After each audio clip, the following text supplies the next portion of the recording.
It started like any other summer. My husband, Mark, was working long hours, and I found myself alone a lot. But lately, Sarah felt a distance growing between them. Mark started working late more often, and when he was home, he seemed preoccupied. He'd spend hours on his phone, quickly turning the screen away if Sarah came near. One evening, while Mark was in the shower, Sarah's curiosity got the better of her. She knew she shouldn't, but she picked up his phone. It was password protected, but she knew his birthday. She typed it in, and the phone unlocked. Her heart pounded in her chest. She saw a messaging app she didn't recognize. It was called the Inner Circle. Inside, there were messages from Mark and other men talking about things Sarah couldn't believe. They were discussing their wives and girlfriends in a disrespectful way, egging each other on to take risks and sharing details of their affairs. Sarah felt like she'd been punched in the gut. I started paying closer attention to Mark's interactions with Sarah. I saw the way he looked at his phone when her name popped up. I heard the subtle shift in his tone when he talked to her. It was all adding up. One evening, Mark said he had to go to Sarah's place to fix a leaky faucet. I offered to go with him, but he seemed hesitant.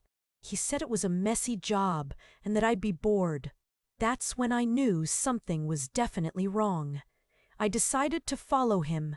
I know, it sounds crazy, but I had to know the truth. I trailed his car to Sarah's apartment. I waited outside for what felt like an eternity. Finally, I saw him leave. He looked different, lighter somehow. I drove home, my mind racing. I couldn't confront him without proof. I spent the next few days in a haze, trying to piece everything together. I decided to check his phone when he was in the shower. It felt like a betrayal, but I needed answers. What I found confirmed my worst fears.